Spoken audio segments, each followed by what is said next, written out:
नमस्कार. आपण पाहतात कटू सत्य लाईव्ह न्यूज. चॅनलवर नवीन असाल तर चॅनलला सबस्क्राईब, शेअर, लाईक, कमेंट करून महाराष्ट्रभरातील नवनवीन बातम्यांसाठी बेल आयकॉन दाबायला विसरू नका. आज सकाळीच महाराष्ट्राचे उपमुख्यमंत्री, राष्ट्रवादी पक्षाचे अध्यक्ष अजित पवार यांच्या अपघाती निधनाची बातमी आली. बारामतीमध्ये ज्यावेळी त्यांचं विमान लँड होत होतं, नेमकं त्याच वेळी ते क्रॅश झालं आणि विमानामध्ये जे प्रवासी प्रवास करत होते त्या 6 जणांचा दुर्दैवी मृत्यू झालेला आहे. खरं तर अतिशय धक्कादायक बातमी आणि महाराष्ट्राच्या राजकारणामध्ये गेल्या काही दशकांपासून जणू महाराष्ट्राच्या राजकारणाला ग्रहण लागलेलं आहे अशा पद्धतीची परिस्थिती आहे जवळपास. कारण आपण बघतोय की विलासरावांचं अकाली निधन झालं, आर आबा गेले, त्याच्यानंतर गोपीनाथराव मुंडेंचं सुद्धा अपघाती निधन जे आहे ते झालेलं होतं आणि आता अजित पवारांच्या बाबतीत सुद्धा हीच बातमी आपल्याला ऐकावी लागते आहे. राज्याचे उपमुख्यमंत्री तर अजित पवार होतेच, पण त्यांचे म्हणजे बरीच स्वभाव वैशिष्ट्य सांगता येतील. आणि बारामतीमध्ये जिल्हा परिषदेच्या प्रचाराला जात असताना सकाळच्या वेळी हे विमान अपघात जो आहे तो त्यांचा झालेला आहे. साहजिकच बऱ्याच गोष्टी तुमच्यापर्यंत या अपघाताच्या पोहोचल्या असतील, पण काही थोड्याशा तांत्रिक गोष्टींवरती आपण बोलणार आहोत. आणि योगायोगानं आता माझ्यासोबत 2 व्यक्ती असे आहेत की ज्यांना या विमानाच्या सगळ्या वाहतुकीबद्दलचा फार मोठा अनुभव आहे आणि त्याच्याबद्दल ते अधिकारानं बोलू शकतात. एकतर संजय कर्वे सर आहेत, जे महाराष्ट्र सरकारचे पायलट म्हणून सुद्धा त्यांनी काम केलेलं आहे, आणि सोबत रोहित चंदावरकर सर हे म्हणजे पत्रकार म्हणून तर आपल्या सगळ्यांना माहितीच आहे, पण एव्हिएशन क्षेत्राशी सुद्धा त्यांचा एक फार जवळचा संबंध आहे. त्या अर्थानं दोघांच्याही कमेंट्स या संपूर्ण अपघाताबद्दलच्या फार महत्वाच्या असतील. सर, सुरुवात करूयात. एकतर पहिल्यांदा असा काही विमान अपघात घडला की पुन्हा एकदा आपल्याकडं भारतीय हवाई वाहतूक क्षेत्रातल्या सगळ्या समस्यांची चर्चा सुरू होते. म्हणजे आज सुद्धा ज्यावेळी हा अपघात घडलेला आहे, विंग्स इंडिया 2026 एशियातल्या सगळ्यात मोठ्या एव्हिएशन इव्हेंटचं उद्घाटन हैदराबादमध्ये होणार आहे आणि भारत हवाई क्षेत्रातल्या आपल्या प्रगतीची सगळी गोष्ट तिथं सांगणार आहे. आणि त्यावेळी आपण महाराष्ट्रासारख्या एखाद्या महत्वाच्या राज्याचा नेता असा विमान अपघातामध्ये गमावतो, तर या सगळ्याबद्दल तुमची दोघांची पहिली कमेंट मला हवी आहे. कर्वे सर, काय सांगाल? ही अत्यंत दुःखद घटना आहे महाराष्ट्राच्या दृष्टीने आणि भारताच्या हवाई क्षेत्राच्या दृष्टीने सुद्धा. अर्थात त्या अपघाताची पूर्णपणे चौकशी होईलच, पण या घटनेला आपण एवढंच म्हणू शकतो की या अपघाताचं सावट विंग्स इंडियावर नक्कीच राहणार आहे. कारण कुठेतरी लोकांच्या मनात हे राहणार की एकीकडे आपण म्हणतोय की आमचा देश विमान क्षेत्रात प्रगती करतो आहे आणि गेल्या 6 महिन्यात 2 अपघात झालेले आहेत ज्याच्यात प्रवाशांनी आपला जीव गमावलेला आहे. बरोबर. Rohit sir,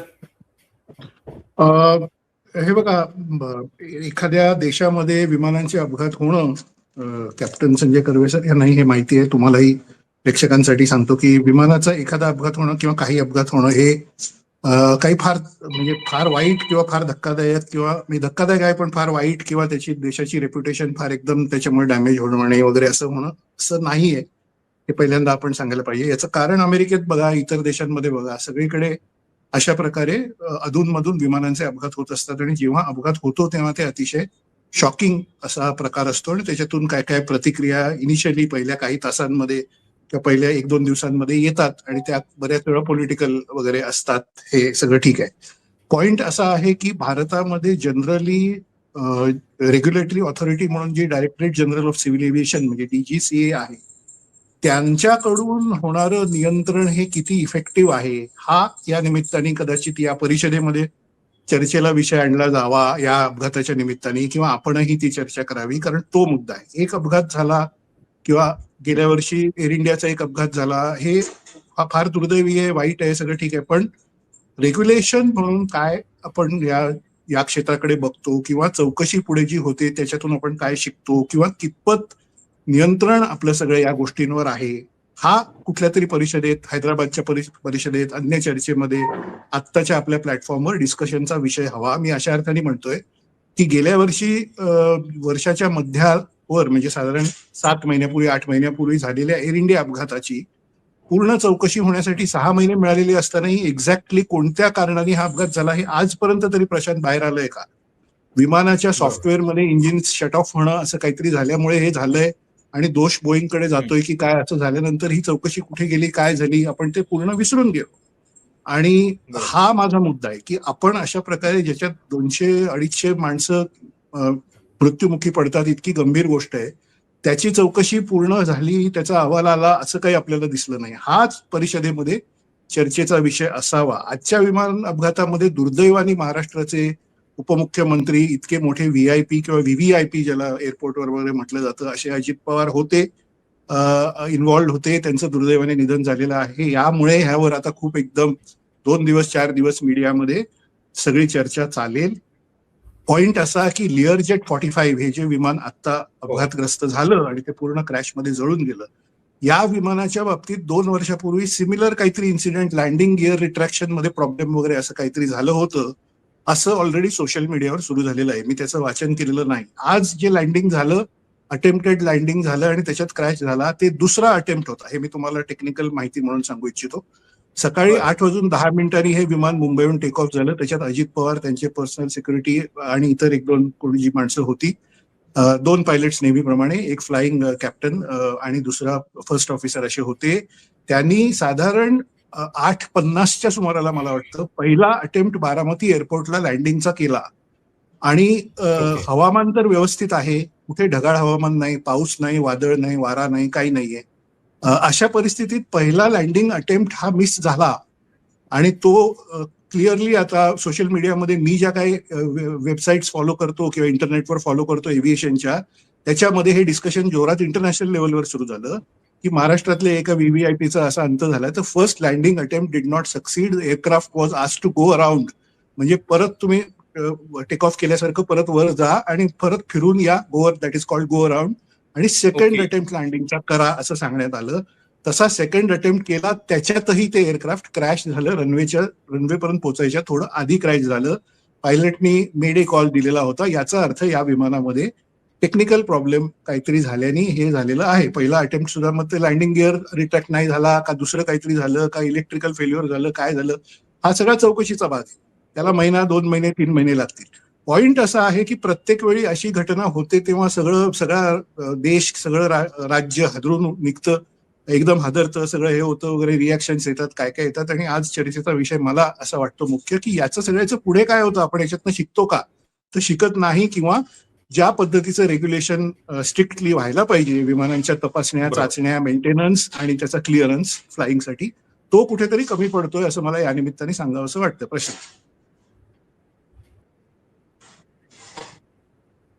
okay, Karve sir, साहजिक आहे, म्हणजे आमच्यासारख्या सामान्य लोकांच्या मनामध्ये पहिला प्रश्न हाच होता की अरे सकाळची वेळ होती, रात्रीची काही वेळ नव्हती, असं काही फार क्लायमेट बिघडलेलं आहे, दुर्गम भाग आहे असं पण नव्हतं. मग अशा वेळी बारामती सारख्या ठिकाणी हा अपघात होतो आणि त्याची नेमकी काय कारण असावीत. आता जे रोहित सरांनी सांगितलं की 2 वेळा लँडिंगचा अटेम्प्ट जो आहे तो झालेला होता. पहिला अटेम्प्ट जो आहे तो फेल झाला आणि त्याच्यानंतर दुसऱ्या प्रयत्नाच्या वेळी हा अपघात झाल्याचं कळतं आहे. तर सामान्य परिस्थितीमध्ये सुद्धा विमानामध्ये असे प्रकार होणे हे याच्या पाठीमागे काय असू शकतं, आणि जी कंपनी आहे विशेषतः त्या कंपनीबद्दल काय सांगाल. ऑपरेटर VSR नावाची कंपनी आहे, त्यांच्याबद्दल काय नेमकी माहिती आहे. VSR ही कंपनी आहे, ही नॉन शेड्युल्ड ऑपरेटर परमिट धारक कंपनी आहे, दिल्ली बेस्ड कंपनी आहे आणि त्यांच्याकडे बरीच जेट विमानं आहेत आणि ते बहुतांश VIP लोकांना जेट विमानाची सेवा देतात. आता DGCAच्या नियमांबद्दल म्हणालात तर जसं रोहित साहेबांनी सांगितलं की आपल्याकडे नियम आहेत.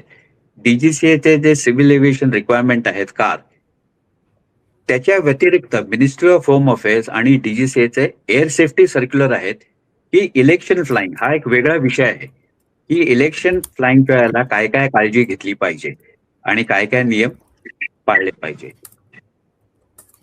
कुठल्याही विमानाच्या उड्डाणाच्या आधी एअर इंजिनियर असो किंवा वैमानिक असो, ते विमानाची पूर्णपणे तपासणी करूनच उड्डाण करतात. बारामती विमानतळाच्या बाबतीत एक गोष्ट लक्षात घेतली पाहिजे, नॅव्हिगेशनल एड्स त्याला आम्ही म्हणजे visual it's a VFR airfield. Sir तुमचा आवाज थोडा कट झाला. पुन्हा Baramati VFR एअरफील्ड to fly flying drone. It's available in that particular airfield. तो तिथे होतं अप्रोच, लँडिंग किंवा टेक ऑफ, हे सगळं वैमानिक व्हिज्युअली करतो. He is got no help available from the airfield. की ज्याप्रमाणे ILS म्हणा, VOR म्हणा, हे अवेलेबल असतं धावपट्टीवरती, मोठ्या विमानतळांवरती विमानाच्या लँडिंगसाठी, तशी काहीही सुविधा बारामतीला उपलब्ध नाही. तसंच बारामतीची धावपट्टी जी आहे ती सपाट नाही आहे. नॉर्मली प्रत्येक विमानतळावर थोडा बहुत ग्रेडियंट असतोच, म्हणजे कुठलीही धावपट्टी अगदी पूर्णपणे सपाट नसते. कुठल्या तरी याला 0.5 डिग्रीज किंवा 1 डिग्री एवढं ग्रेडियंट असतो. पण बारामतीची जर तुम्ही धावपट्टी बघितली तर त्याला धावपट्टीच्या मध्यभागी एक इन्व्हर्टेड हम्प सारखं आहे. आता लिअरजेट किंवा हे जे ट्विन इंजिन विमान आहे हे 2010 साली विकत घेतलेलं आहे आणि या विमानाचं प्रोडक्शन बॉम्बार्डियरनी 2012 साली बंद केलेलं आहे. आता ज्या विमानाचं प्रोडक्शन 14 वर्ष झाली बंद होऊन, त्याच्या स्पेअर पार्ट्सच्या उपलब्धीवरती कोणीही प्रश्न विचारू शकतो, कारण कुठलीही कंपनी 14 वर्ष तुम्हाला स्पेअर पार्ट्स द्यायला बांधील राहत नाही. नॉर्मली जेव्हा कंपनी विमानाचं प्रोडक्शन बंद करते त्यात एक साधारण 5 वर्षापर्यंत तुम्हाला स्पेअर पार्ट्स प्रोव्हाइड करतात आणि ते कळवतात जगभर की आम्ही या विमानाचं प्रोडक्शन बंद करत आहोत, तुमचं जे प्रोजेक्टेड रिक्वायरमेंट्स आहेत नेक्स्ट 4-5 वर्षासाठी ते आम्हाला कळवा, त्याप्रमाणे आम्ही तुम्हाला स्टॉक करू. पण 12 आणि 13 वर्षासाठी काही कोणीही तुम्हाला स्पेअर पार्ट प्रोव्हाइड करणं बांधील नाही आहे. तर ह्या विमानाचं उत्पादन 2012 साली बंद झालेलं आहे बॉम्बार्डियरकडून. ओके. दुसरी गोष्ट म्हणजे ट्विन इंजिन एअरक्राफ्ट आहे. ही जी विमानं आहेत सिंगल इंजिनवर फ्लाय करायला केपेबल आहेत. म्हणजे जरी फायनल अप्रोच वरती एखादं इंजिन जरी फेल झालं कुठल्याही स्टेजमध्ये, तरी हे विमान धावपट्टीवर लँड करू शकतं. त्यामुळे जर तुम्ही बघितलं, धावपट्टी जिथून सुरू होते तिथून कुठलंही विमान त्या धावपट्टीवर सुरुवातीला टचडाऊन होत नाही. ज्याला आम्ही झिब्रा मार्किंग्स म्हणतो, धावपट्टीच्या सुरुवातीला रेषा असतात त्याला आम्ही झिब्रा मार्किंग्स म्हणतो, आणि तिथून धावपट्टीची लेंथ मोजली जाते. पण तुम्ही कमर्शियल एअरक्राफ्ट मध्ये बघा किंवा नॉन शेड्यूल किंवा नॉर्मल विमानतळावर बघा, मुंबई, दिल्ली, पुणे, कुठलेही विमान त्या झिब्रा मार्किंगवर लँड होत नाही. कारण तुम्ही अप्रोच करता तो त्या झिब्रा मार्किंगच्या बराच पुढे करता. त्याचा मागचं लॉजिक हेच असतं की सपोज तुमचं फायनल अप्रोचवर एखादं जर इंजिन गेलं तर तुम्ही तरीही धावपट्टी सेफली तुम्ही लँड करू शकता. हवामान जर बघितलं तर जी चित्र येत आहेत दूरचित्रवाणीवरती, हवामान तरी स्वच्छ दिसत आहे, काही वारा पण दिसत नाही आहे. जो नॉर्मल तुम्हाला धूर पसरताना दिसतो आहे त्यांनी काय असं खूप स्ट्रॉंग विंड्स आहेत सरफेस लेवलला, आणि असले तरी ते युनिडायरेक्शनल आहेत. म्हणजे असं नाहीये की वाऱ्याची दिशा कॉन्स्टंटली आहे, कारण कॉन्स्टंटली वाऱ्याची दिशा जर बदलत गेली तरी विमानाला शॉर्ट फायनल्सवर त्रास होऊ शकतो, कारण तुम्हाला हेडविंड, स्टील विंड्स यांनी फरक पडू शकतो. पण जे आपल्याला दिसतंय त्याप्रमाणे स्टेडी विंड्स आहेत. आता फक्त दृश्यता म्हणजे विजिबिलिटी, हॉरिझॉन्टल विजिबिलिटी आणि स्लॅन्ट विजिबिलिटी या दोन वेगळ्या गोष्टी आहेत. हॉरिझॉन्टल विजिबिलिटी म्हणजे आपण रनवेवर उभं राहून रनवेच्या दुसऱ्या टोकाला जे बघतो त्याला आपण हॉरिझॉन्टल विजिबिलिटी म्हणतो. स्लॅन्ट विजिबिलिटी म्हणजे विमानातून जेव्हा तुम्ही अँग्युलरली खाली बघता त्याला स्लॅन्ट विजिबिलिटी म्हणतो. छोट्या विमानतळावर स्लॅन्ट विजिबिलिटीचं मोजमापन करायचं काहीही यंत्रणा नसते, त्यामुळे ते पूर्णपणे पायलटच्या नियंत्रणाखाली असतं. आता ज्याप्रमाणे सोशल मीडियावर येत आहे की त्याचा एक अप्रोच फेल झाला आणि ATCनी त्याला सांगितलं go round, make another approach, आणि त्यांनी दुसऱ्या अप्रोचमध्ये जर मेडे कॉल दिला असला तर ह्याचा अर्थ ही हॅड अन इमर्जन्सी. आणि काही ह्याच्यामध्ये किंवा गावकरी त्या व्हिडिओवरती सांगतायत की ते विमान अचानक विअर झालं, म्हणजे अप्रोचवरती होतं आणि ते अचानक एका बाजूला विअर झालं. अचानक जर एका बाजूला विअर झालं तर ह्याचा अर्थ एखादा इंजिन फेल झालेला आहे आणि त्यामुळे सडनली दॅट विमान, म्हणजे थोडक्यात एका बाजूने आपण जर गाडीला ब्रेक लावला, एकाच साईडचा जर ब्रेक लावला तर गाडी आपली कशी झटकन वळते तसं होऊ शकतं. पण with a single engine this aircraft is very much capable of even flying from Mumbai to Baramati. Forget about landing. It can very much land at Baramati. दुसरं आहे की ही इमर्जन्सी झाली आहे आणि त्याच्याबरोबर बर्ड हिट झालेलं आहे मेन इंजिनला. हे पण होऊ शकतं. आपल्याला काहीच कल्पना नाहीये तिथं की परिस्थिती काय होती किंवा दुसरी काय इमर्जन्सी होती. इलेक्ट्रिकल फेल्युअर होतं, हायड्रॉलिक फेल्युअर होतं, किंवा स्लॅन्ट विजिबिलिटी त्या पर्टिक्युलर पॉइंटला कमी असणार आणि त्यांनी धावपट्टी गाठायचा प्रयत्न केला. जर तुम्हाला आठवत असेल, काही वर्षापूर्वी मुंबईला एका टर्बोप्रॉपचा ऍक्सिडेंट झाला होता. ते टर्बोप्रॉप घाटकोपरमध्ये ते एअरक्राफ्ट कोसळलं होतं बघा. तो मुंबई विमानतळावर त्यांनी अप्रोच केला, तिथून ILS मधून त्यांनी ब्रेक ऑफ केलं आणि ते जुहूकडे निघालं.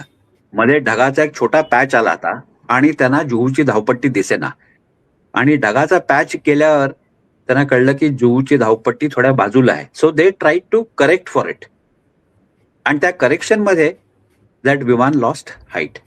नाव इथे ऑब्स्ट्रक्शन्स काही नाही आहेत. बारामतीची रनवे मी बघितलेलं आहे, मी तिथे फ्लाइंग पण केलेलं आहे, दोन्ही बाजूला क्लिअर आहे.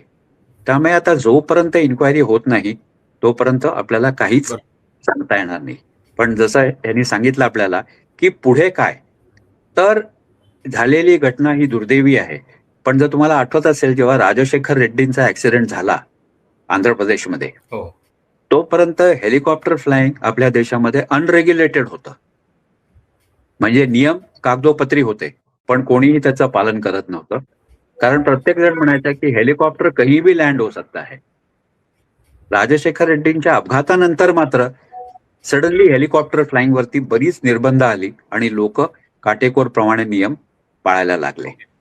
तर मी आता अशी अपेक्षा करतो की या अपघातानंतर जे नियम आहेत, सगळे नियम आहेत, जसं मी सांगितलं, कार आहे, खरं. व्हिज्युअल फ्लाइंगचे कार्स आहेत, इलेक्शन फ्लाइंगचे वेगळे रेग्युलेशन्स आहेत स्पेसिफिकली, आणि 2 एजन्सीज आहेत, म्हणजे ministry of civil aviation, ministry of home affairs, दोघांचे रेग्युलेशन्स आहेत की इलेक्शन फ्लाइंगसाठी तुम्ही काय काय करायला पाहिजे. आता या ऍक्सिडेंट नंतर एवढीच अपेक्षा आहे की लोक जे काही नियम असतील ते फॉलो करतील आणि इन्क्वायरीचा रिपोर्ट वेळेवर येईल. आपल्याकडे काय होतं, आता एअर इंडियाचा अपघात, जसं साहेब म्हणाले तसे 95% आपल्या देशातले लोक विसरून गेले की आपल्या देशात असा अपघात झाला होता. खरंय खरंय खरंय खरंय. आता या घटनेला फक्त त्यांचे कुटुंबीय यांनाच फक्त त्या अपघाताबद्दल, बाकी कोणालाही काहीही माहित नाहीये की काय झालं पुढे इन्क्वायरीचं. पुढे मागे जर कधी आला जरी रिपोर्ट, तरी तो वर्तमानपत्राच्या कुठल्या तरी आतल्या पानावर असेल, छोट्या कॉलम मध्ये, जो कोणीही वाचणार नाही. बरोबर. तर तसं काही याचं होऊ नये ही एवढीच एक अपेक्षा आहे. बदलणं खूप आवश्यक आहे, कारण म्हणजे इतका मोठा अपघात अहमदाबादमध्ये झालेला होता आणि त्याच्यानंतर पुढे नेमकं काय बदललं हा प्रश्न जो आहे तो खरंच सगळ्यांना अस्वस्थ करणारा आहे. रोहित सर, किती म्हणजे आता तुमच्या बोलण्यातनं ज्या दोघांच्या मला गंभीर गोष्टी जाणवत आहेत, एकतर पहिलं लँडिंग जे आहे ते अयशस्वी झालं, त्याच्यानंतर पुन्हा दुसऱ्या लँडिंगचा प्रयत्न झालेला होता. कर्वे सर हे पण सांगतायत की या विमानाचं प्रोडक्शन जे आहे ते बंद झालेलं होतं आणि स्पेअर पार्ट्स इतक्या वर्षानंतर कसे मिळणार. तर याच्या संदर्भात रेग्युलेशन्स आपल्याकडे काही नाही आहेत का की किती वर्ष ते आपण विमान वापरू शकतो. जसं आपण गाड्यांच्या बाबतीत बघतो, BS4 वगैरे, ते जेव्हा टेक्नॉलॉजी येते तेव्हा आधीच्या गाड्या ज्या आहेत त्या बंद होत असतात, त्या रस्त्यावरती आणणं हे इलिगल असतं. तर विमानांच्या बाबतीत असं रेग्युलेशन आजवर नाहीये का, आणि या अपघाताच्या बद्दल नेमक्या काय गोष्टी बदलल्या पाहिजेत पुढे, तुम्हाला असं वाटतं? मला असं वाटतं की देशातल्या सगळ्याच यंत्रणांमध्ये किंवा बहुसंख्य यंत्रणांमध्ये, म्हणजे रेग्युलेटरी ऑथॉरिटी ज्या असतात त्याच्यामध्ये, तुम्ही RTO बघा किंवा DGCA बघा किंवा कुठलंही सरकारी दुसरं काही बघा, त्याच्यामध्ये नियम कागदावर प्रशांतर सगळे आहेत, व्यवस्थित आहेत. आता कर्वे सरांनी सांगितलं त्याप्रमाणे सगळे नियम आणि सगळं काय त्याचं गाईडलाईन्स किंवा त्याचे कायदे, त्याच्याबद्दलचं मॅन्युअल की काय करावं काय करू नये हे सगळं आहे. आता त्यांनी उल्लेख केला की इलेक्शन काळामध्ये जे फ्लाइंग VVIP करतात त्याच्याबद्दल सुद्धा वेगळी नियमावली आहे. त्यामुळे कायदे ऑन पेपर आहेत.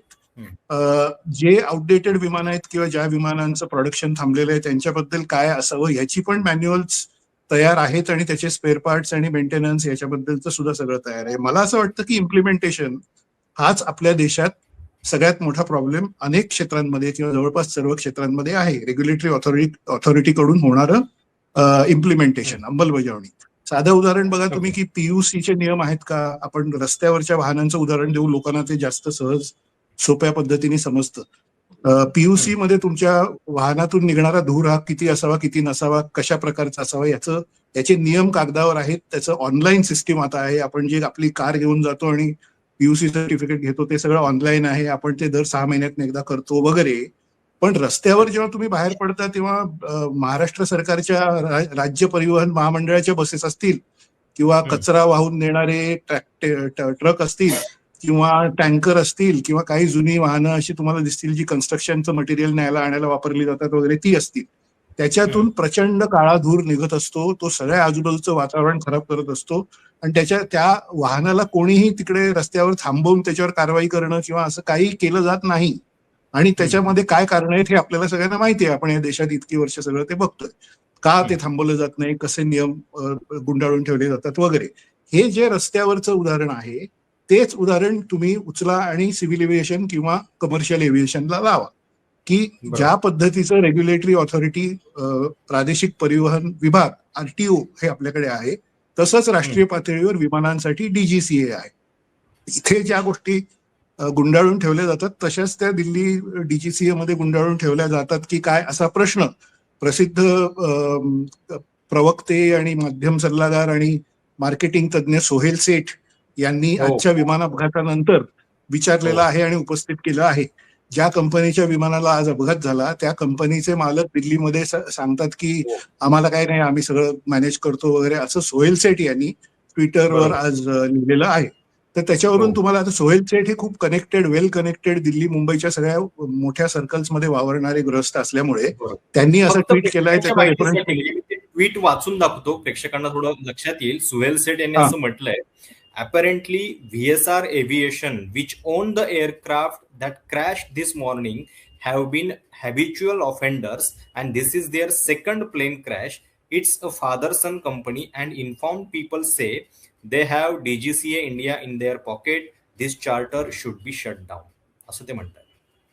हा, म्हणजे आपण सोहेल सेठ काय म्हणतायत हे इथे रेफर करतोय किंवा त्याचं इतक्या मोठ्या हाय प्रोफाईल सर्कलमध्ये वावरणारे एक प्रसिद्ध व्यक्ती हे एक असा रेफरन्स नावासकट देत आहेत, म्हणून त्याचा उल्लेख आपण करतो आणि त्याच्यावरून आपण हे नेमकं दाखवतोय की काय काय या क्षेत्रात सुद्धा चालतं.